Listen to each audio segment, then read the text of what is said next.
So, is it visible to everyone? Yes, Yes, ma'am, ma'am. it Hello, is. may I know? Is it visible? Yes. Okay, so good morning, class.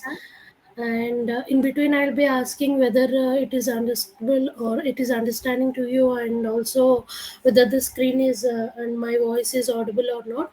So, let's start our class today. As Sampath already told you, he will be telling about physical design, and Sharif and I are responsible for this design and verification.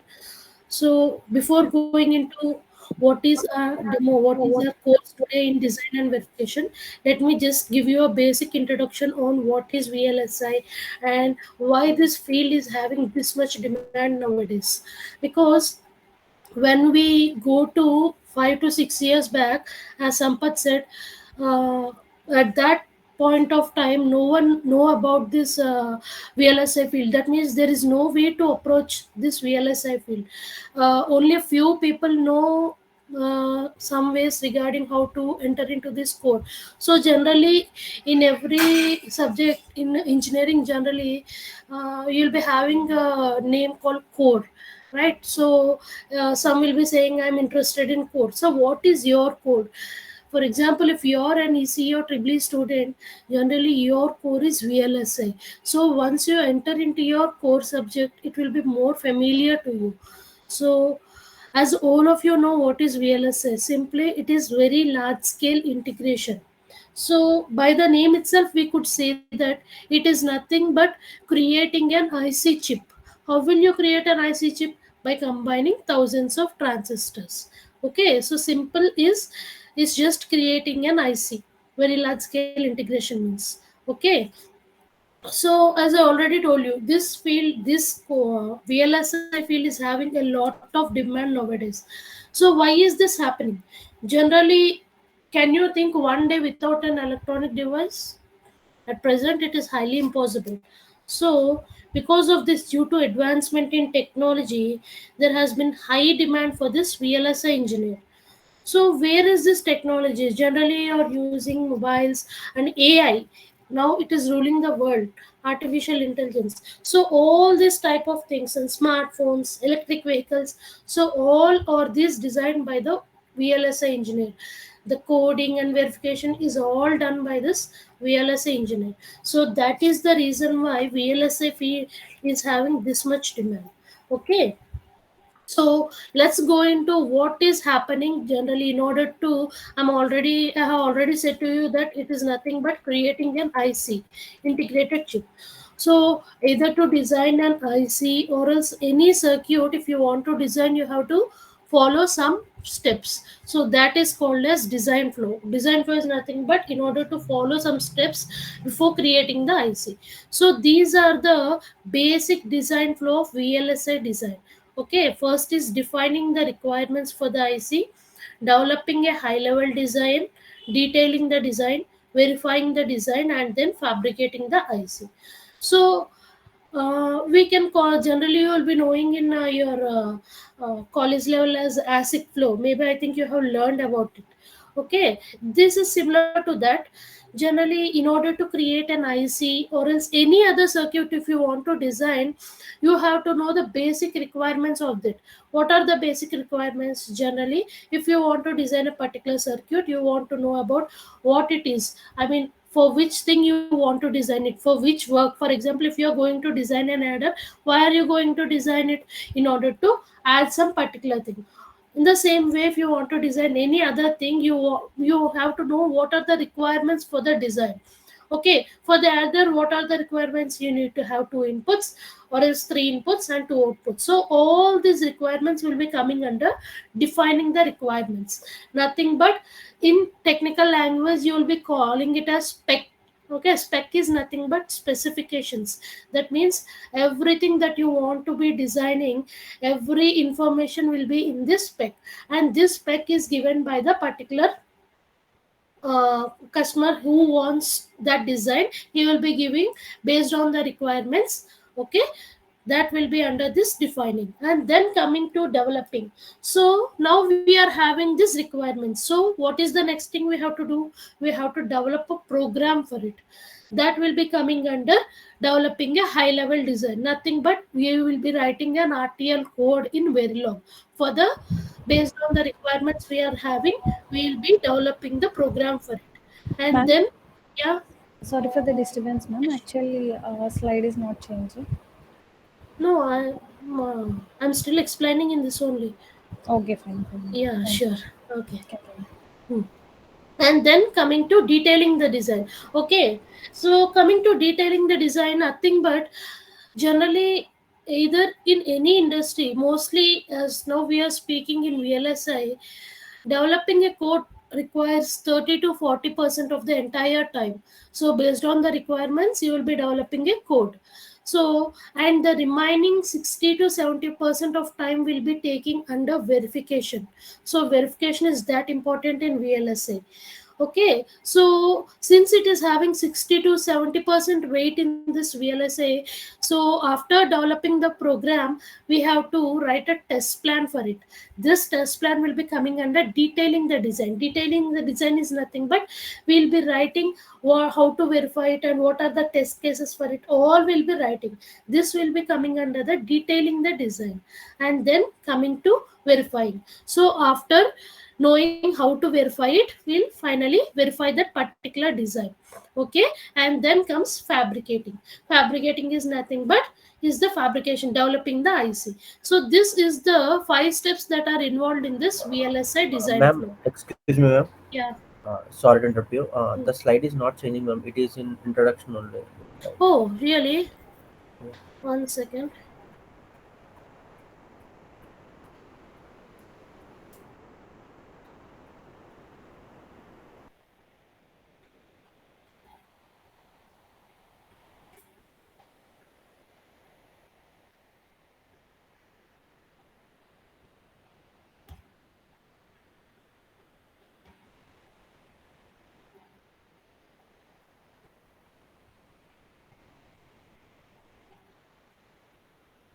Is it now changing? For me, it's in introduction phase only, ma'am. Slide only. Still in For me, it is yeah, changing, ma'am. Now yeah. it is changing, man. Yeah, it's changing. It's changing. Yeah, okay. So sorry for this. Okay, if you are having any issues like this, just tell to me. Okay, even it's in the middle of the class, also just raise your hand or else something like that, or else just tell the particular host or someone. Okay, so that you won't be having any more disturbance. Okay, then let's continue the class.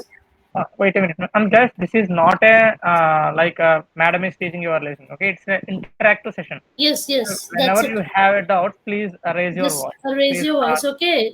Because I am in sharing screens, I can't see you whether you raise your hand also. Okay, if you have any doubt at that particular moment only, you can ask. As Sampath already told you, it's just a demo class. It's nothing, but we have to know whatever some small information we could give. Also, we will be giving you, and also, and before getting into further topic, I just want to remind you that this is only the basic touches in VLSA, because we want you to understand what is in this actual course. Okay, so even though you doesn't understand this 1 hour class, because any language, I think many of you are from engineering background only, right?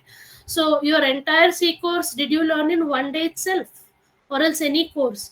In the same way, any language or anything you can't learn in 1 day, but this is to make you familiar to the course. Okay, I am ready to enter into this field.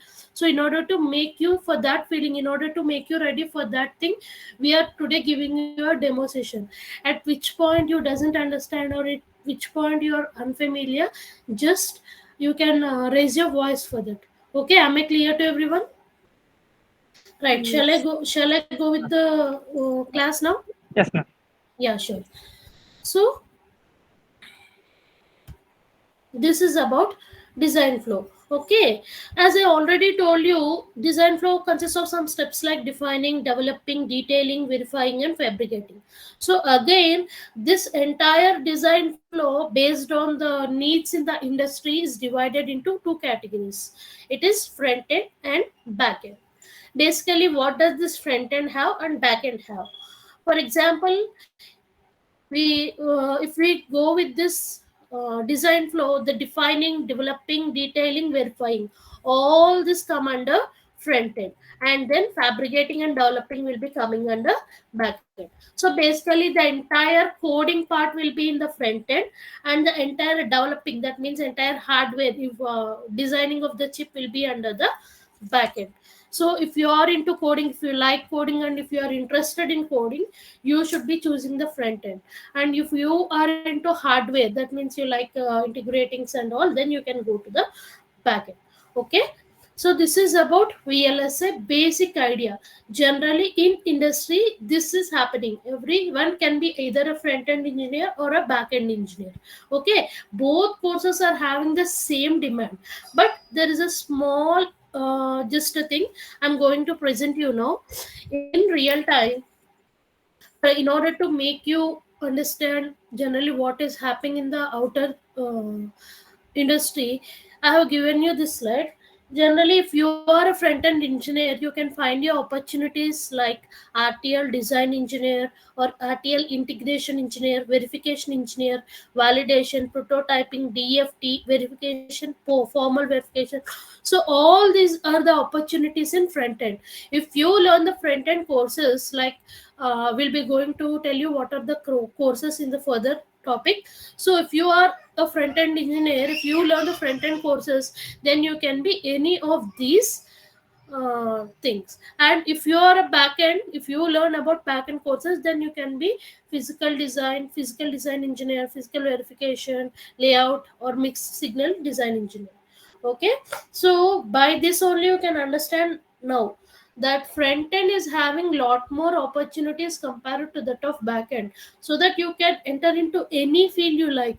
Okay, because there are limited options in back end compared to that of front end. Front end is wide, as you could say from this slide itself, because everything until verifying is done by the front end engineer, and then coming to the fabrication, it is done by the back end.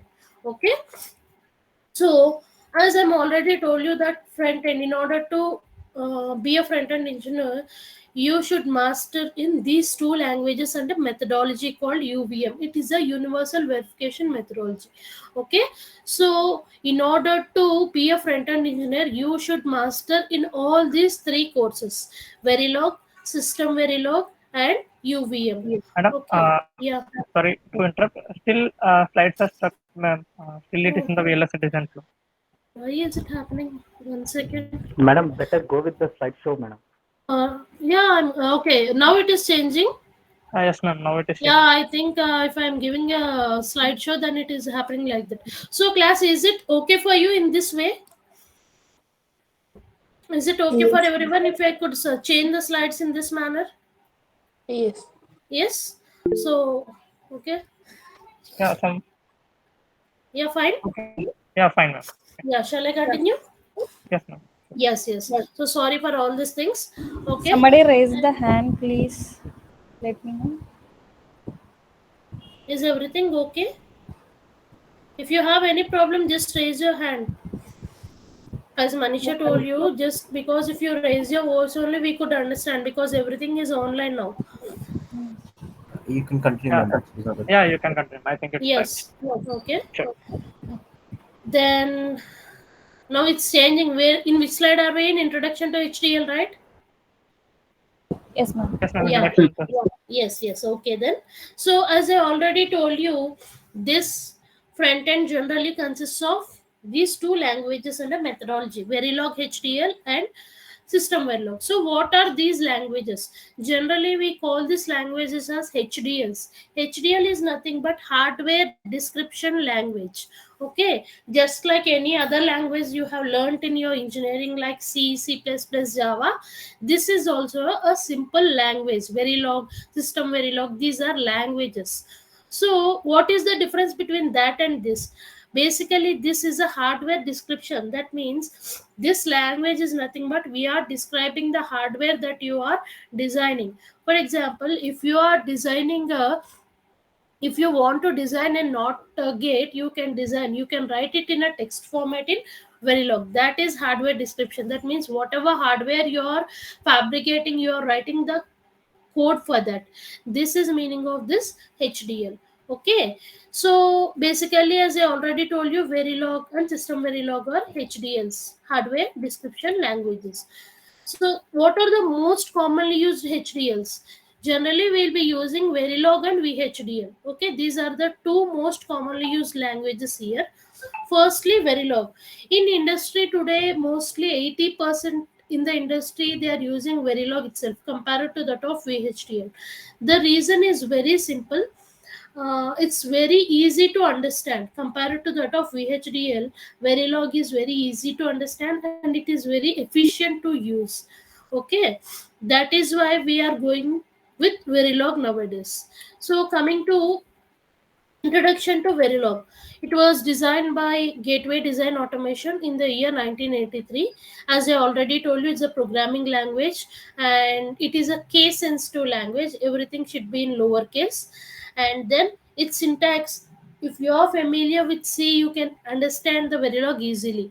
Even though you are not familiar with C, it is easily understandable. That is the reason why Verilog is taken by many of the industries.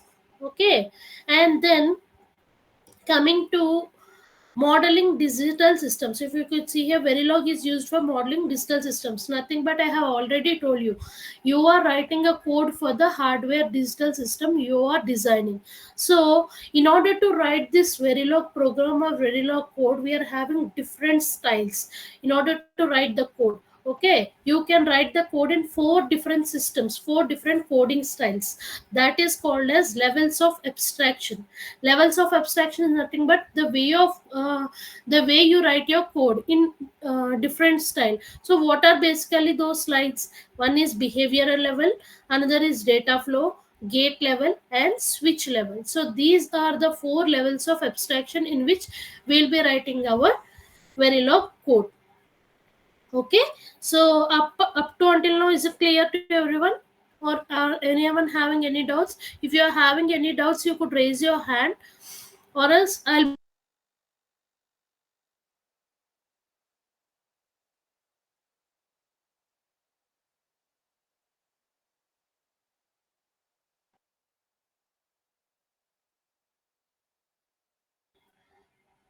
with the class. Sorry,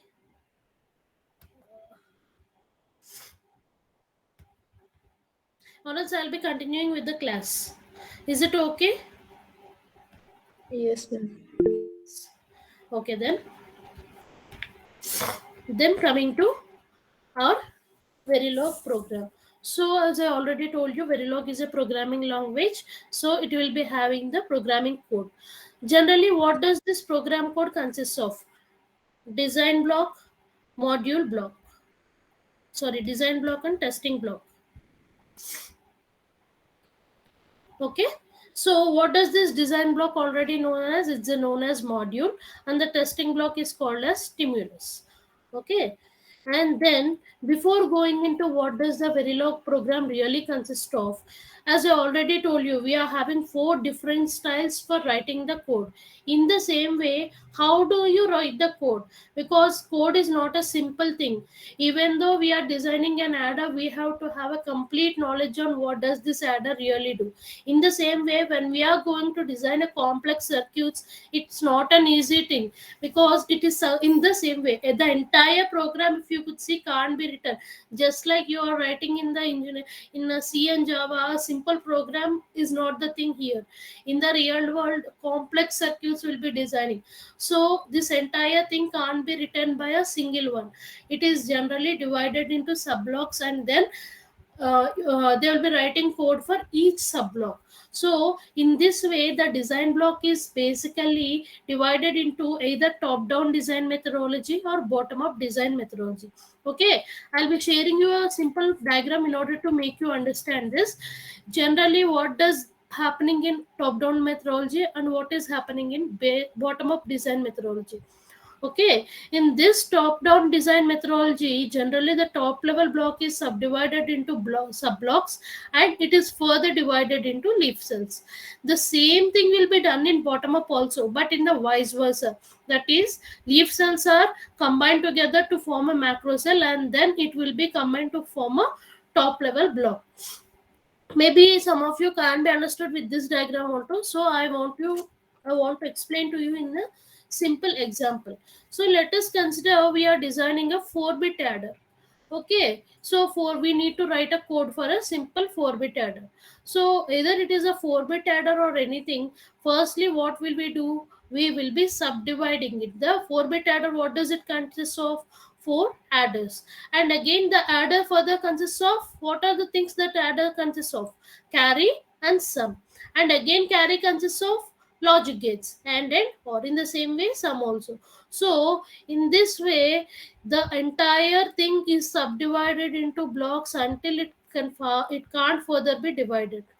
Okay, in the same way, bottom up is also the same, but in the reverse order. That means we'll be taking consideration first about logic gates, and then we'll be joining them to make them into this macro cells, and then adders, and then 4-bit adder will be designed. So it is nothing but either top down. By the name itself, you could say either from top block to bottom block you will be subdividing, or from bottom block to the top block. Okay, generally, since we are going to design complex circuits in the real time, we'll be going for top down, because for every circuit we can't go to the basic level from up to logic gates in order to think the design, right? So in such cases, basically in real time we'll be going for top down methodology compared to that of bottom up methodology. Okay, so this is about what are the design methodologies in the design block. And then coming to, as I already told you, Verilog consists of design block and testing block. So this design block is already called as module. So what does this Verilog program generally consist of? Basically, any language is nothing but it's a set of rules and regulations. You have to follow that rules and regulations, and you have to learn all its syntaxes in order to get familiar with that language. In the same way, Verilog is also having some syntaxes and some rules to follow. The first thing in that is, whatever program or whatever logic, whatever inputs you want to assign, everything, it should be between this module and end module. We can say module is just a basic building block in Verilog.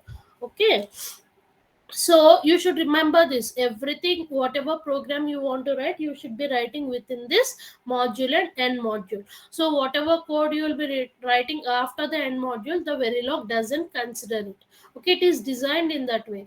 So this module and end module are the keywords in Verilog. Okay, and this module is followed by, every module will be having its individual name, and it is followed by ports list. And the entire code, that is RTL code, either in behavior or any model you want to write, it should be within this module and end module. And also the inputs and output code should also be declared in here itself. Okay, this is about basic introduction to what does the Verilog program, how does it generally look like. And then, as I already told you, module generally consists of inputs and output ports. So what are these input and output ports? Every design you want to design, whether it is a simple one or a complex one, generally consists of only two things, two ports: inputs, outputs. Sometimes in out also. Okay, you will be learning further in deep into it, and you once join the course in it. Okay, and then at present, basically we can think there are only two, inputs and outputs. So here I'm giving you example. For example, we are designing a 4-bit adder, so it will be having A, B, C. So these are the three inputs, and sum and cout, these are the two outputs. So how we'll be writing the code for this. Let us see here. As I already told you in the previous slide, that Verilog consists, everything should be writing within module and end module, and every module should be having its individual name and ports list. So if you could see here, the module and everything is written within module and end module here, and this module is having a name like top is nothing but the name of the module, and this top should not be given to some other thing also. In Verilog it should be individual, the name should be individual. That means you have to write different names for the different modules. And then coming to ports list, sum, cout, a, b, cn. If you could see here, these are the all the input and outputs. Every input and output that you are designing should be declared here. Every input and output you are taking here, everything should be declared here. If it is not declared here, then it won't be taking that as an input or output, and it will be throwing you errors. Okay. And then coming to what type of thing is it, what type of port is it, either input port or output port, you will be declaring, and it is the width of that particular. If you could see here, it is of since it's a 4-bit adder, it is of 4-bit wide, 3 down to 0. Okay, it is 3 down to 0 sum, and also the inputs are also of 4-bit wide, 3 down to 0, a to b, a comma b. Okay, and also what is this, and maybe some maybe are familiar with it, and some may not understand what is this, all this 3 down to 0 sum and all. Okay, as I already told you before, that everything can't be understood or can't be explained to you in a single 1 hour class. So once you enter deep into the topic, once you join, register the course and you join, then you will be understanding step by step everything. Okay, as I already told you, even though you are not familiar with C also, it is an easily understandable language, right? So as I already told you, it is between module and end module, and the module interlines is nothing but the logic code you want to write for this full adder, it will be written here itself, and then you will be ending the module. So this is about input and output ports. And then previously we have discussed that we are having 4 different coding styles in order to write a Verilog program. So what are those 4 different codes? Gate level, data flow, behavioral, and switch level. So all these I'm just going to touch basics of that, how we are going to write a code. So why we are having 4 different methods in order to write a code? Okay, so basically sometimes you want to design a simple circuit, and sometimes the circuit may be very big, and sometimes you'll be having information about particular inputs, outputs, and what are the logic you are no you are using, everything you it may be clearly seen. Sometimes it may not be clearly seen. That means you, as I already told you, you in some complex circuits you can't go to the ground level in order to write everything. So based on the information and based on your familiarity, everything, this is designed into 4 coding styles. First one is gate level. As the name itself suggests, that means here we are using gates. Okay, so in order to make you understand today, I have just taken a single example in order to discriminate all these 4 levels of designing. Okay, today I have taken 4 by 1 marks in order to explain to you what is happening actually in all these 4 modelings. So 4 by 1 marks generally consists of 4 inputs and 1 output.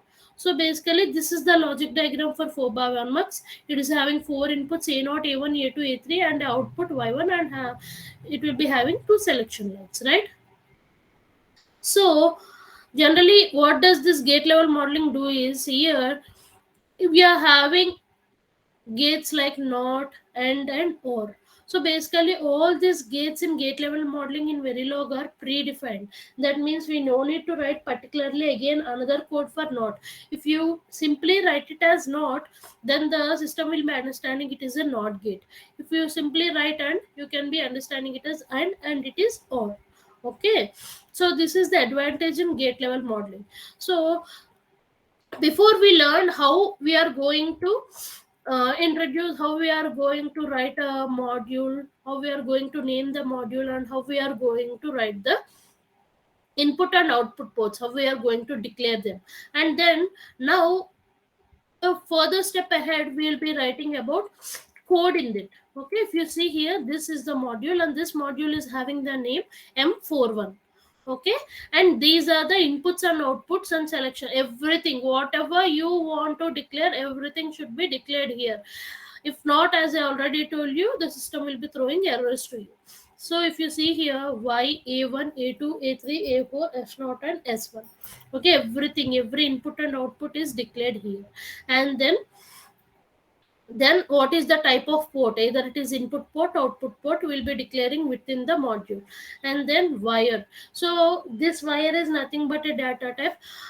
You'll be learning this once you enter the course of Verilog. Okay, today I don't want to club everything, and I don't want to make your brain fuzzle in everything. Okay, so let me just tell you, touch the basics. So this is also a input. You can, this is also wire is nothing but it's just a connection, you could say, you could understand. And then the logic. Okay, this is the logic for mux. That means how many NOT gates you are using, what are the things that are in NOT gate, and everything. You'll be writing the logic and then ending the module. Okay, this is the basic 4 by 1 mux program in case of gate level module. Okay, and then coming to data flow. See, similar gate level modeling and data flow modeling are really similar. But in case of gate level modeling, as I already told you, we will be using the basic predefined NOT gates, logic gates, like basic predefined logic gates will be using like AND or NOT, NAND, everything. But in case of data flow modeling, you will be using the conditional operators. Okay, generally we could say that in order to make the entire program, because for a simple 4 by 1 mux, if you could see, we have written the three lines of coding. Whereas if it is a bigger complex circuit, then you could imagine by using a gate level modeling, the code will be really big. And also it is not easily understood if you write the entire code in these many lines. For a small code only it is 3 lines, means for a bigger complex circuit you couldn't imagine how many lines you'll be getting. So in order to make that compact, we have come to this data flow. So in general, if you could see, this is the one logic you will be writing for the entire 4 by 1 mux, and this is based on conditional operators. We could say this is the conditional operator. Okay, you will be discussing it in the data flow modeling deeply. And then the basic thing in this data flow modeling is, generally it is having a keyword called assign. Whatever you want to assign in the output, you will be assigning to this assign keyword. Okay, assign out equal to, this is the conditional operator. And then similarly, just like in gate level modeling, you will be declaring this module. And also this module, it can be declared in this manner, or else you could write everything in a single line. If you could see here, in this manner you could write. And this also one way of writing the code. Okay, you'll be knowing it once you know about everything about Verilog, you'll be, it is easily understood to you. And then coming to behavioral. So gate level and data flow is generally for simple circuits. But if you want to create a complex circuit, because as I already told you before, that everything can't be uh, learned, or everything can't be understood to the ground level. Because if you want to design a bigger circuit, or else something, you can't go to the ground level like logic gates, or else some data flow, how the data is flowing. In that way you couldn't even imagine it. So in that cases, if you want to write a code for complex circuits, so this is the best way to write it. It is behavioral level modeling. Okay, and we call it as highest abstraction layer, because most programming, whatever you write in Verilog, generally we go for behavioral. That is why it is the highest abstraction layer. Okay, so as the name itself suggests here, it will be saying how the behavior, how the system, how the circuit you are going to design is behaving for the input you are giving.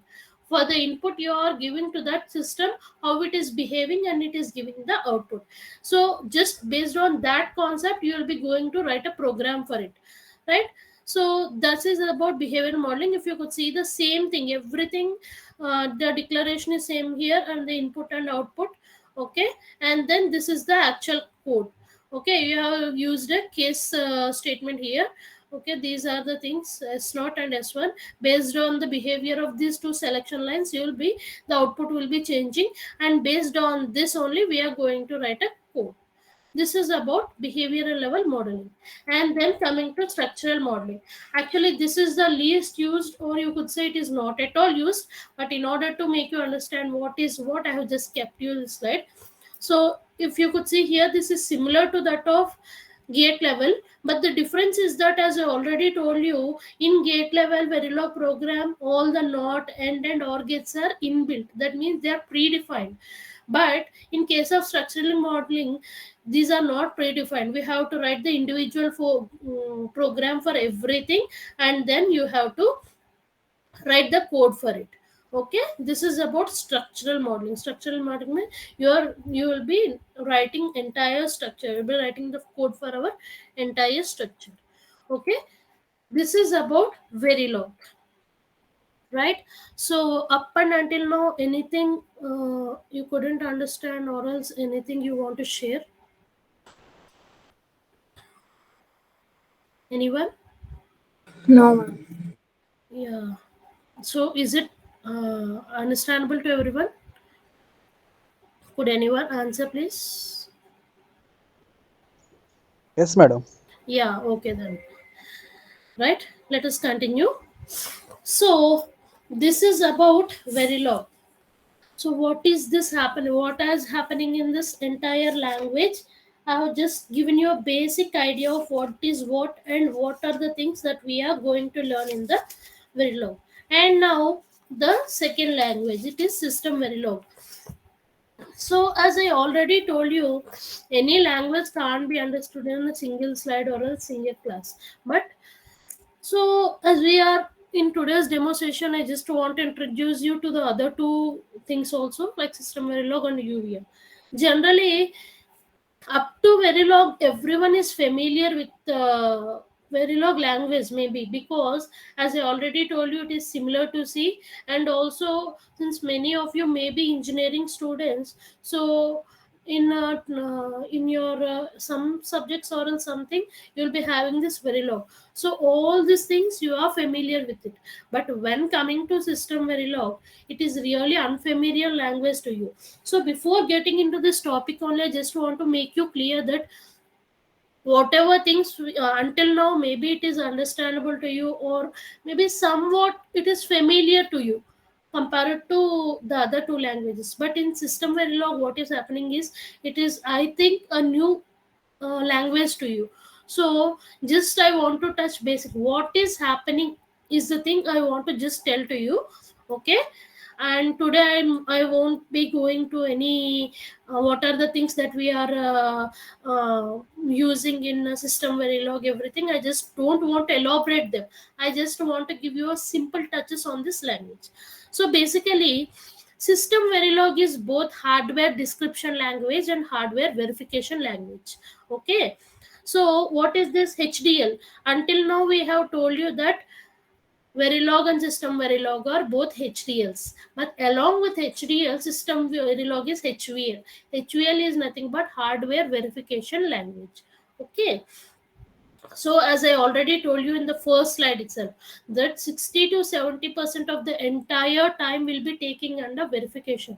So in order to do that verification, generally, what are the things that are provided? What are the things that Verilog what are the things that Verilog is supporting is not at all sufficient for the verification in the today's real-time applications.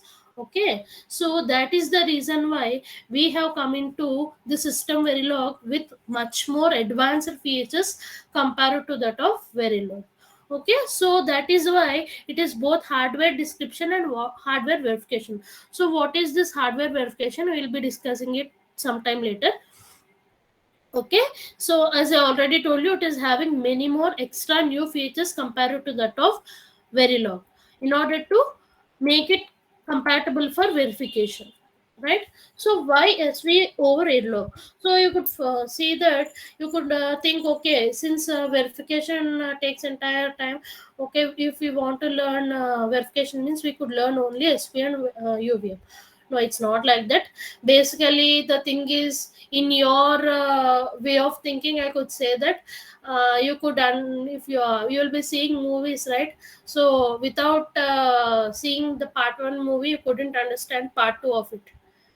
In the same way, generally, Verilog, if you are familiar with syntaxes and everything in Verilog only, you can understand SV, because I already told you that system Verilog is having some new features compared to that of Verilog. So it is the, we could say that it is the advanced version of the Verilog, right? This is about system Verilog. So what is this generally happening in this verification? As I already told you, this is a verification oriented language, and system verilog mainly is based, entire thing is based on oops concepts. Okay, it's object oriented programming. Okay, in this way it is based on oops concept. So just we'll be seeing what are the basic differences in verilog and system verilog, so that you could understand what is what. Okay, so as basically I already told you, Verilog is a hardware description language, whereas System Verilog is hardware description and hardware verification language. And Verilog, generally you could say that in order to design the code, we'll be writing a Verilog code, and in order to verify that design, we'll be using System Verilog and UVM methodology. Okay, so this is the basic thing that is done. So you could understand it in this way. So if you want to design a code, you will be writing it in Verilog, and if you want to verify it, you will be getting it to SV and UVM, Universal Verification Methodology. Okay, and then as I already told you, Verilog is module based. Okay, that means everything you should be writing, every code, every RTL you will be writing within module and end module. Whereas coming to system Verilog, it is class based. So everything you want to declare or everything you want to assign, everything should be within class and end class. Okay, and then Verilog is similar to that of C syntax, whereas system Verilog is based on Verilog and CPP. As it is Verilog, its extension is .v or .vh, whereas its extension is .sv or .svh. Generally, I think you have seen in some programs before, as we discussed, wire and read. So these are the basic data types in Verilog. Whereas in system Verilog, along with this wire and range, it will be supporting some more data types like enum, union, struct, string, etc. So finally, as I already told you, Verilog is module based, and whereas system Verilog is based on classes. So this is the basic difference. So this is the only thing that will be there in system Verilog and Verilog. These are the basic differences. Okay, and then coming into system Verilog features. So from starting, I'm telling you it's having many advanced features compared to that of Verilog and all. So these are the basic features. That means these are the basic advanced features compared to that of Verilog. Okay, in today's class, I'm not going to explain deep about all these things. Okay, just as I already told you, I just want to touch the basics. What is what? Even though you couldn't understand this, just keep that in mind. That's it. I'll be today in this class, I want to teach you practically. Okay, in because theory class can't be done in 1 hour session or else 2 hour session. So what is that we are teaching today is done practically. That means in real time, how is it going to happen? But I am getting to your level and I want to explain that using simple basic examples. That is the reason why, if you could see in the entire demo session, I have taken only adders, multiplexes, everything, examples like this, because so that you will be familiar, since you are all engineering students, you will be familiar with those things like adders, subtractors, multiplexes, everything. That is the reason why I have taken examples of those things. Okay, so this is system Verilog features. Firstly, it will build a reusable test bench with the help of oops concept, and it supports functional coverage. And then the random stimulus can be generated, supports assertion based verification. Maybe in this thing, many of you are not familiar with any of this terminology, like a reusable test bench, functional coverage, random stimulus, session based. I think maximum 80%, according to me, are not familiar with all this terminology. But don't worry, as I already told you, once you get deep into the topic, once you learn this course, then I will definitely, surely can tell you, you can feel the pulse of the course. You can feel that this course, okay, in the first class, why I have been this much afraid of this course, you'll be thinking in that way. Okay, firstly, I don't want to explain everything. As I told you, I don't want to fuzzle you with all this. Just a basic thing: reusable test bench. So what is this test bench? Okay, basically, as I already told you, define RTL code is nothing but developing the program is done in Verilog, and verification is done in SV and UVM methodology. So what is this actually? This system Verilog and UVM, you will be writing a test bench code. Whatever code you want to write for the verification, that is done in test bench. So simply, in test bench is nothing but it is an environment which is used to verify the correctness of the design. You could simply say that. That means, in order to know whatever design you want to design, for example, let us take a full adder. You want to design a full adder. Okay, so what is the functionality of the adder? In order to add some inputs and give the output. So based on this functionality, you will be writing the verification. Verification is nothing but you will be sending some inputs to the adder. Okay, and then whether the design you to the DUT, that means, let me explain it simply with the simple test bench architecture. So if you could see here, this is the test bench architecture in the system Verilog. Okay, so generally what is done in verification is, for example, as I already told you, you want to design a simple full adder.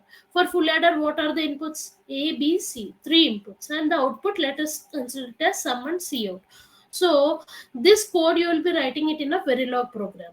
Okay, and this Verilog program is here. This DUT is nothing but design under test. Okay, it is not. That means the Verilog code that you have written for the 4-bit full adder is here. Okay, and then coming to the full adder, you want to verify the code. Okay, how will you do the verification? Since it's a full adder, you are having how many inputs? Three inputs. So three inputs means how many possible combinations will be there? It is of 8 combinations, like 000, 001, 010. So all 8 combinations will be there, right? So you should send all these 8 combinations in order to check whether your full adder is completely designed and whether your full adder is full-fledgedly giving the output or not. Okay, this is the thing you want to check finally, right? Generally, any complex circuit or any base circuit is verified in this manner. That is, you will be writing the code and you will be giving it to the verification engineer, and the verification engineer will be sending all the possibilities for that particular code, and he will be checking it. Okay, simple, in your simple language, I have told you, if you want to design a full adder, you will be having 3 inputs, that means 8 possibilities. So all these 8 possibilities will be given by this test bench, nothing but environment, to the DUT through interface, and then the DUT will be responding to that and it will be sending the output to the monitor. Okay, this is the basic thing, it will be done. So just I want to explain that full adder example only with this test bench architecture. Okay, here if you see, what will the generator do means, as I already told you, it will be sending the data packets, nothing but 000. It is a data packet, that is the input. Okay, in the same way 001, in the same way all 8 inputs will be given by the driven to DUT by the generator. Okay, the generator will be generating the inputs and it will be giving to the DUT through driver. What does the driver do means, here generally the generator will be giving a transaction packet, nothing but it will be giving the input values 1 2 3 4 like that, and this driver will be converting that into pin level, nothing but 000 001. In that way it will be converting and giving to the DUT. What does the DUT do? It will place that 000 in that particular Verilog code and it will be sending the output to the monitor. And again, what does this monitor do? This DUT will be sending the packets in the form of pin level, that is again 000, but scoreboard doesn't compare at that particular level. Then it will be again transferring that into packets like 1 2 3 4 in the normal decimal format or else something, and it will be given to the scoreboard. So what does this scoreboard generally do means, for example, 1 plus 1, what is the output? 2. Okay, so in the same way, whether it is small design or else big design, that particular value we will be estimating it. That means we'll be knowing, okay, I want to design this, I want this output for that particular design. So you are already expecting that output, and that output you will be inbuilt, this will be predefined in scoreboard. We'll call it as expected value. That means what we are expecting from that particular design. For example, the 2 is the answer you are expecting, so you will be predefined value will be 2 in the scoreboard, and the DUT will be sending some output, and this is actual output, we'll call it as. So for example, 1 plus 1, it is giving, it is sending the value of 3. That means, is it correct? No. So the scoreboard will be comparing 2 and 3. So there is a bug. In this way, the scoreboard will be sending again to the, then the verification engineer could understand, yes, there is a bug in some level, at in some level in design or else in some transaction level also. So he will be checking that, and then again the entire process will be done. Okay, so basically this is the thing that is done in test bench architecture. Okay, so this is about system verilog, and as I already told you, since it's a basic adder, 1 plus 1 equal to 2, 2 plus 3 equal to 5, you can easily send it, because since it's a full adder, we are having 3 inputs, so 8 combinations. For example, if you want to design a some 32-bit adder, so how many combinations will be there? Could you imagine? Is it possible to manually send all these inputs to that for verification? No. So because of that only, we'll be having many advanced features. If you could see here, these are all the features in order to design such complicated circuits. Okay. So this is about test bench architecture, and then coming to universal verification methodology. So simply you could say that it is a methodology, nothing but in order, after learning system Verilog, you have to practically use it, right? Why are you actually all learning this Verilog and system? Whatever language you want to learn, why are you learning it?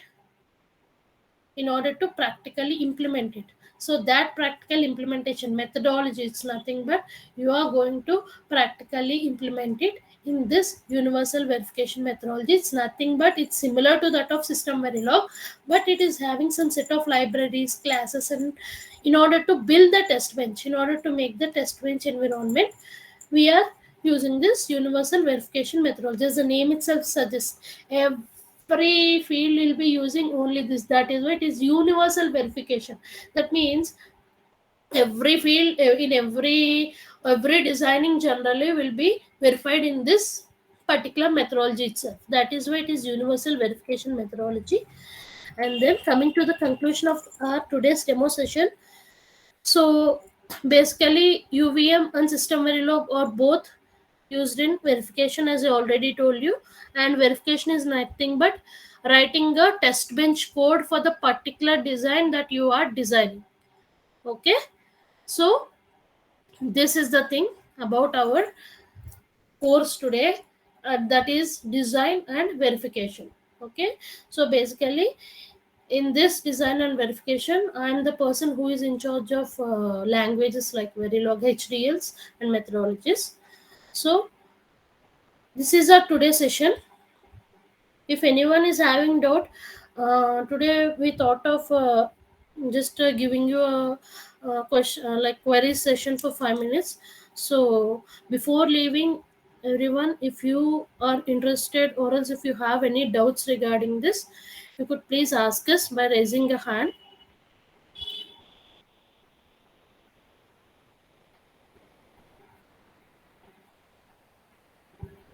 Anyone?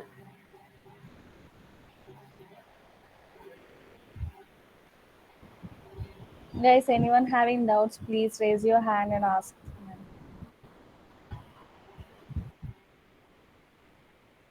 Because I already told you, doubts means since it's a demo session, maybe many of you may understood or may not understood. But the thing is, we are here to not only clear your doubts in this particular session or else about design and verification, but if you have any doubts in real time applications or else anything also, you could ask us. So we are open to you for any doubt regarding this subject or else regarding this field. Okay. Satwik Sampara. Ma'am, they are messaging actually. Let me check. Checklist. Anyone? Yeah, recording sessions are available. Satvik Yeah. Sampara asking. Recording sessions, sir. Uh, Yeah, it's available actually after hmm, joining to a course. okay.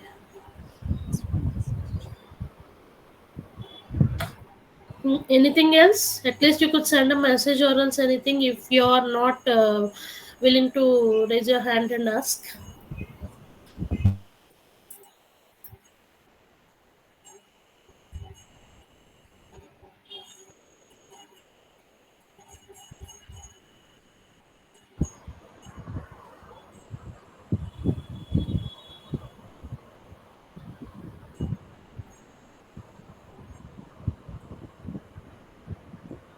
What protocols do you teach?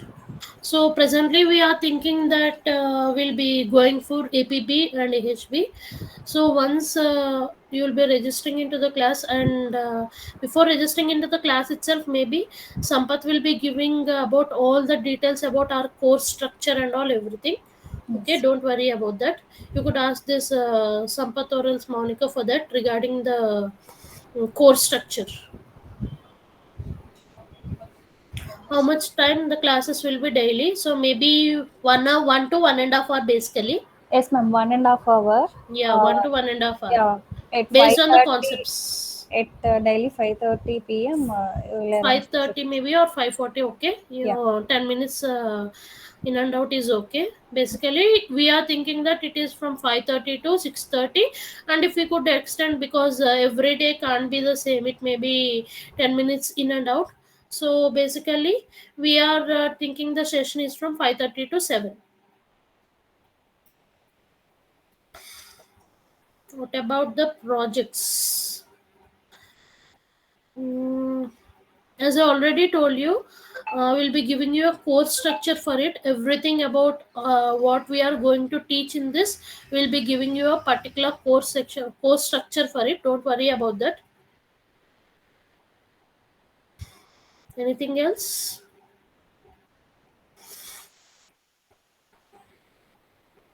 Yes, we are ready to give you an example one. Is it flexible to recover our classes if we missed? Of course, since we are having some recording sessions also, you could do that. And also, basically every day when we complete our class, or before starting the class, or after ending the class, we will be just discussing what we have done in the previous class and all. So I think it is flexible. And also on Saturdays and Sundays, we are thinking of giving you some assignments and all that will be also given. Um, Everything some that information will also be given to you by Manisha and Sampath. So based on if you have anything regarding the classes and all, you could contact them. Everything about this classes, fee structure and everything, you could all this Manisha and Sampath for that.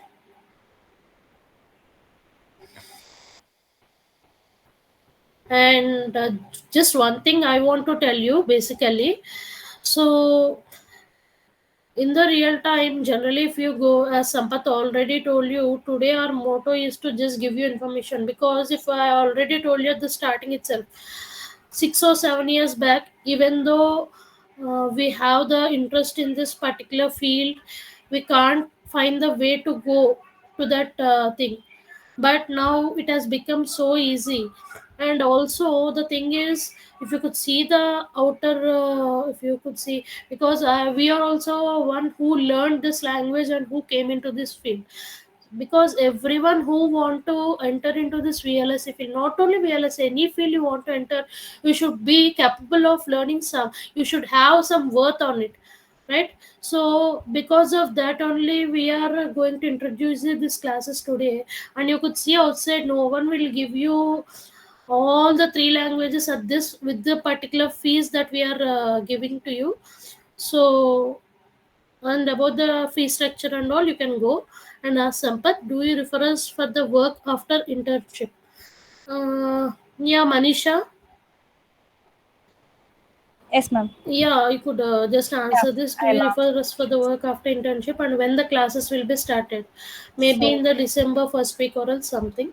yeah, actually, firstly we will teach digital electronics, then after Verilog, then after SV, then after UVM. So we are planning to start November 3rd week or December 1st week onwards. Uh, so next question. Tour will be working on. Hi guys. Firstly, we will work on EDA for basic SV and UVM. Later, if anyone interested, we will use Kistasm. And the project, someone asked about projects, right?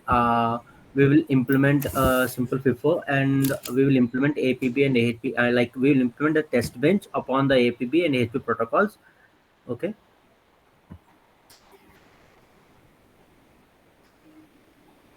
Anything else? Next fees will be 19,550. Uh, any other questions? Tool EDA playground. Already Sheriff explained No, about this. yeah, like EDA playground, we will use, like we will use it for simple. In order Any, to if we execute want to go simple it, we things. will use Pistasym also.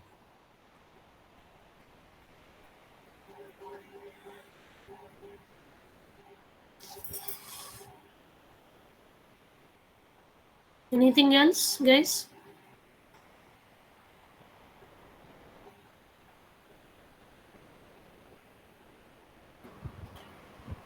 So, do you refer us for work after internship? Actually, we are Yes. providing placement assistance. So, we are not giving a guarantee, but we are on that time.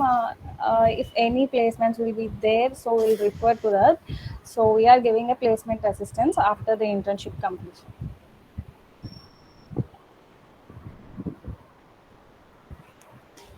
So now we are providing the less amount fee, less fee. So because no one providing this much fee at outside, and no one giving the placements at outside, so we are facing a struggle to come into this industry on that time. So we paid lot of money, and they'll not also not providing any placements also. So this course is the best to join. And our instructors are like course instructors are then Monica, Sirisha ma'am and Sheriff. They are going to teach a digital electronics, Verilog, SV and UVM. uh, and next the course timings will be 5:30 to 5:40 like that. So we'll inform you after the registrations completed. Yes.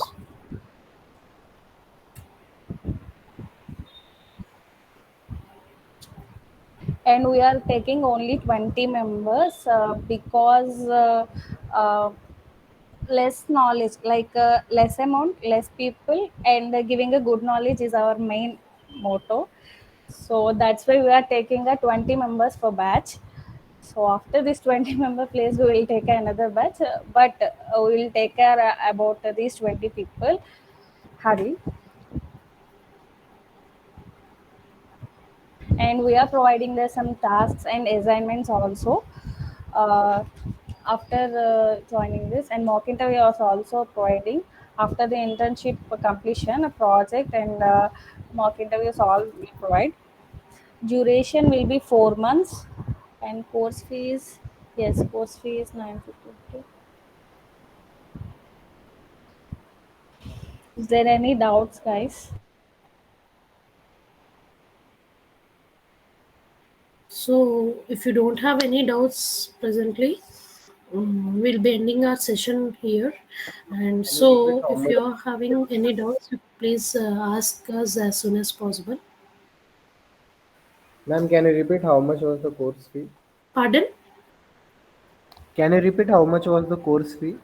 Course fee? 19,550 is the course fee.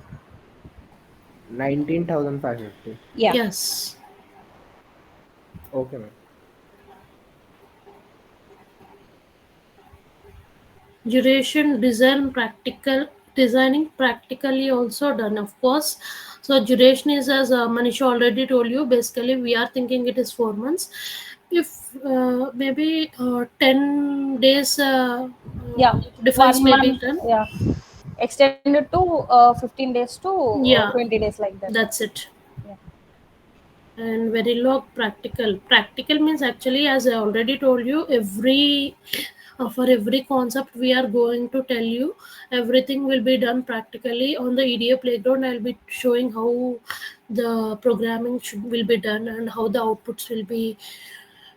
Basically, we'll be simulating it in EDA playground, and we'll be showing it to you practically.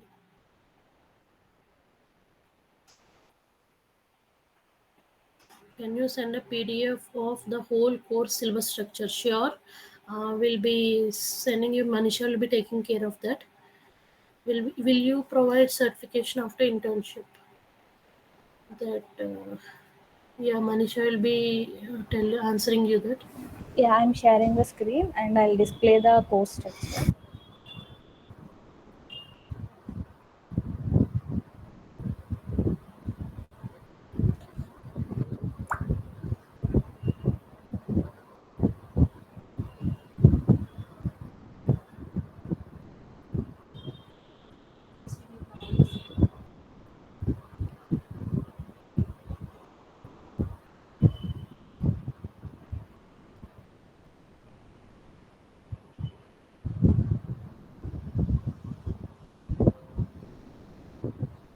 Is it visible now? Is visible to everyone? Is it? Yes. Yeah. So this is the entire course structure from digital electronics, as I already told you. Yeah. First, the flow will Digital. be in the form of digital electronics, Verilog, system Verilog, UVM, and protocols, and then a mini project like basic. That's it. Yeah.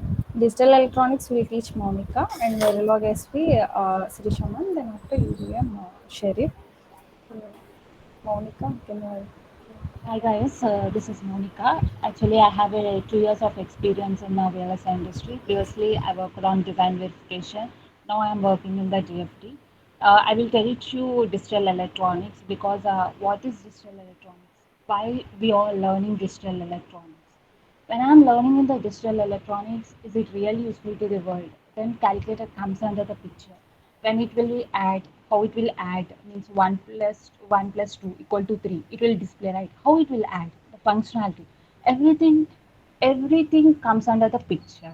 To create enthusiasm to learn digital electronics. So we will discuss all the topics in the digital electronics. How can we design the mugs by using all the gates and combinational circuits, the T flip-flops and D flip-flops are how the T flip-flops are, where we use T flip-flops, where we use D flip-flops. We learn all the things in digital electronics.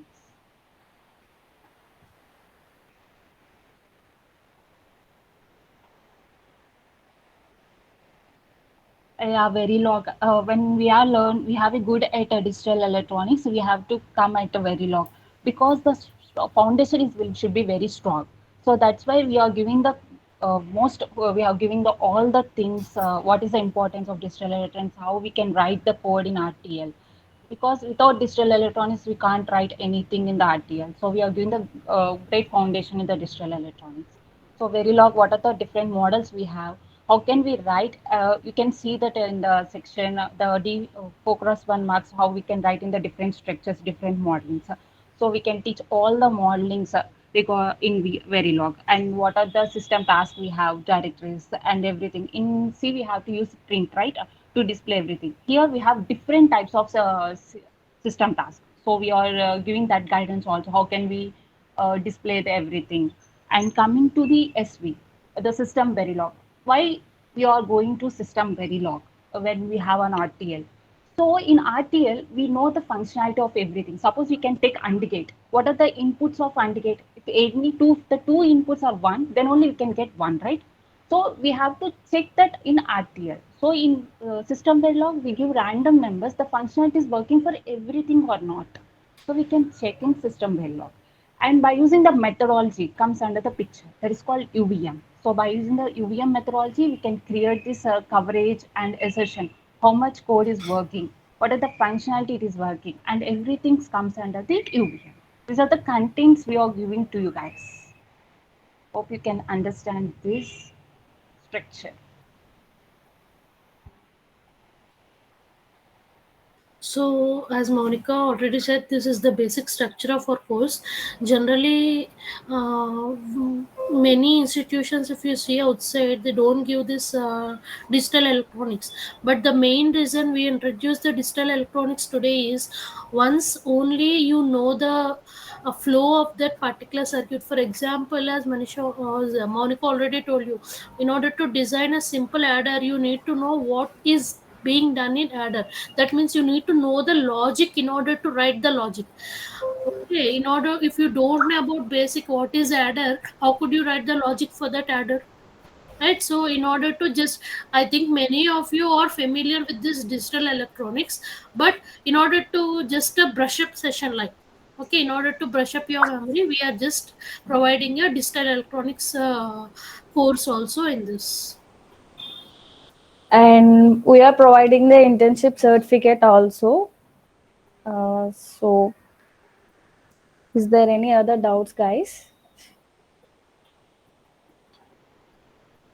So if you don't have any doubts, please at least messages that you don't have Yeah, anything, and so that we could end the session here.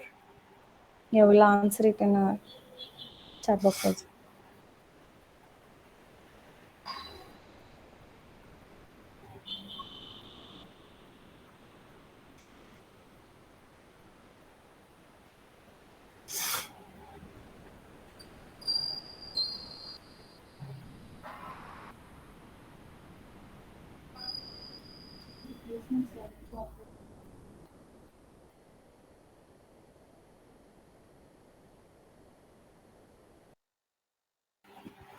Is the placement guarantee after this internship? I think Manisha has already answered this question. Yeah, we actually tried and we'll try also. We'll give a placement assistance also. So, based on that industry and everything, we'll place you, but we'll give a placement assistance. So the thing is, we are giving you a placement assistance, but the guarantee is nothing but any institution doesn't provide you the guarantee, because once you learn and master the course, without the guarantee only you'll be sold out. Okay, so don't worry about placement, because once, as I already told you, if you learn, if you have the grip on the language, now presently many startup companies, because all the members in this course you are seeing like Manisha, Monica, Sharif, so all these are in the industry. So if you learn the language and if you know the course, so you will be easily taken by any startup companies and all. Okay, what is the CTC we can get if complete this course?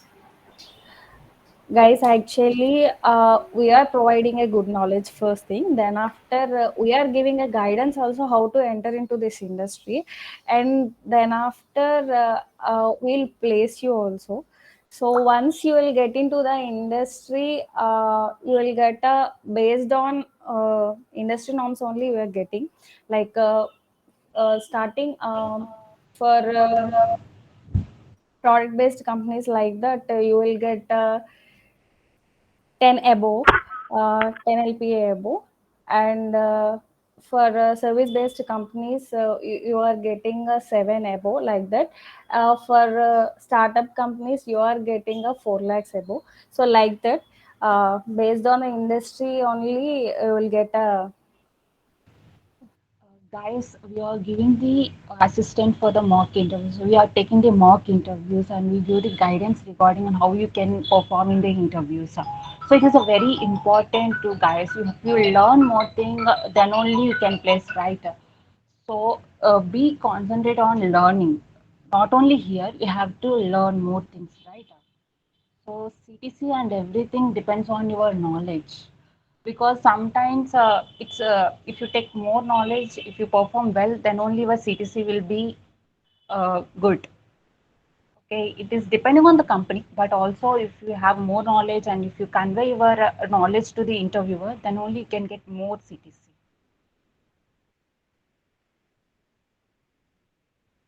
So any other details you want, guys?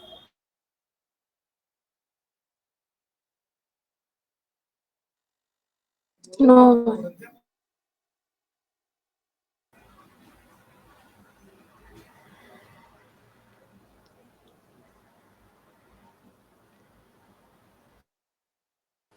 So please, guys, utilize this opportunity because no one can provide this amount of fee outside. So you will check, and then after you come to here only. Why? Because we are providing a less amount of fee and good knowledge with expertised persons and good course also.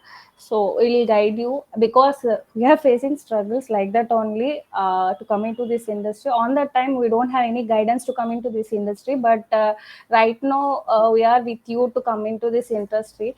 So that's why we are arranging this session only because why we are arranging this less amount fee and good knowledge. Why we are arranging is uh, on that time while we are studying or we want to join into the we want to come into the industry. On that time nobody can guide us, so we know the struggles each and everything how we are facing. So that struggles you don't want to face. That's why we are arranging this session. We are arranging this less amount of fee and this course with a good knowledge.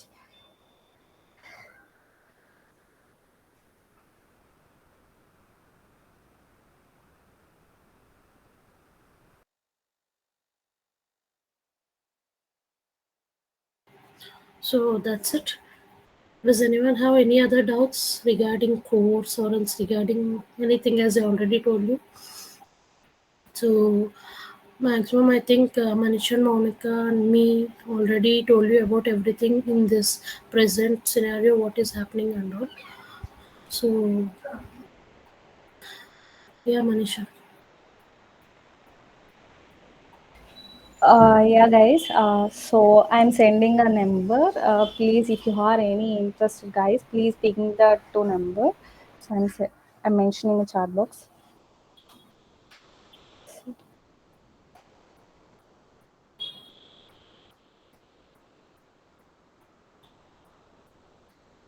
So if you have any doubts, you could call to that number and further verify. And as Manisha already told you that we are only taking 20 members. So if you want to register, I think you could make it as soon as possible. Yes. So, guys, utilize this opportunity. So, if you have any type of doubts, anything, please ask us and contact us. So, if you don't have any doubts, we'll wind up the session.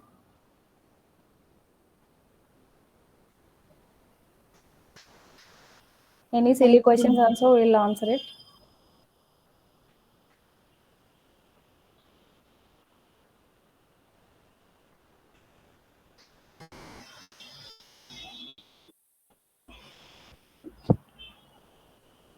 Hello, ma'am.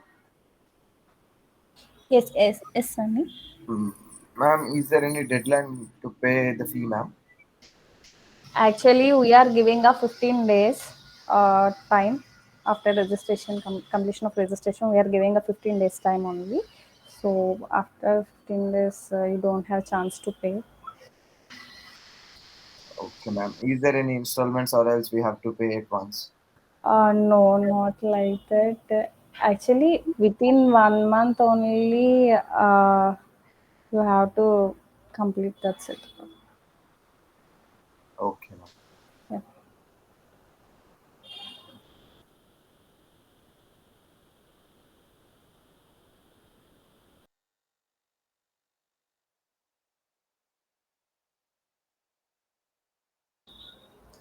So from today onwards, 15 days will be there after completion of registration and clearance of fee and everything. So within 15 days only, you have to pay all the amount of fee, no installments.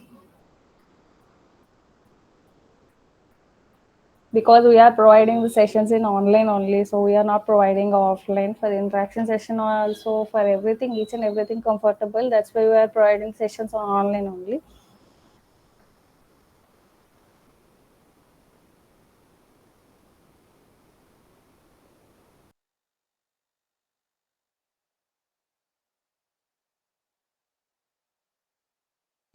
So people are staying in different locations right now, and we are also working in a VLSI industry only as a DFT engineers and PD engineers and DV engineers. So all people are here only. So that's why we are conducting a sessions in online. So you guys also in different states, different like places. So that's why we are providing an online.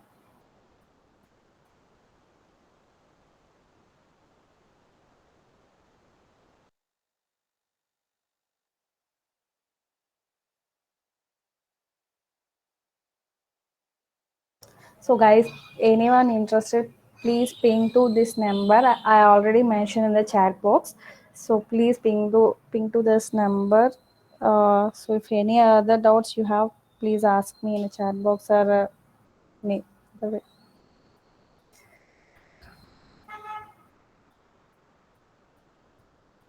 So, Manisha, let's. My I number. think we can wind up our session now. Yeah, yeah, sure, ma'am. Yeah, because so many of you, if you're since Manisha has pinned her number, if you are having any doubts regarding the course structure or else anything, you could freely ask anything because uh, you are having some assistance now. Those who registered into those who have entered into today's demo session. So I think you may have some assistance from our people regarding everything in this VLSI field, what is happening and all. So I think you will make use of this opportunity. So as Manisha already told you, 6 to 7 years back we don't have this opportunity. So the most important thing is we don't know where we should start and all. So that is the reason why we are providing you this course today. And so that's it. I think you could make this opportunity useful and join the course. Okay, and then so that's it. Let end our session here. Yeah. Yeah, guys. Thanks to all. Thanks to ma'am. If anything will be there, please contact us or ping me to this number. So thank you, guys. And just one thing, I'm remembering you one more time. Manisha has already told you we are just taking 20 members, and the limited period is only 15 days. So and then again since it's a 4 to 5 months course, so we'll be again taking another batch after 5 months. So basically our idea is first to start with 20 people so that we could concentrate on everything, because we don't want to take as many people as how many registers, how many people we want to register. We don't want that thing. We just want to make it limited, and we want to concentrate on everything and everyone. So this is the reason why we have set our limit to only 20, and the period is 15, because if we start now itself only, we can at least have 4 to 5 months. So that generally the idea of starting at this time is basically those who are in the final year of ECE. Once you come out of the Hmm. Well, basically, once you come out with your degree, along with your degree, you will be having your knowledge in this VLSI thing also, so that you could have more opportunities in order to enter into the real time field. So that is the reason why we are basically starting at this point of time. So it is maybe the classes will be starting after 15 days. Since Manisha has told you, she has given you 15 days of time, and then after this 15 days, first we'll be starting with digital electronics, followed by all the other languages. So this is a thing about the classes and all. So that's it. I don't take any more time from you. Let's end up our session here. Thank you all. Yeah, thank you, ma'am. Thank you, guys. So, if any other questions are there,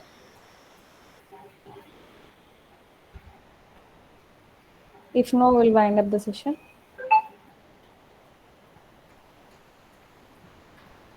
Yeah, thank you. Thank you so much, guys.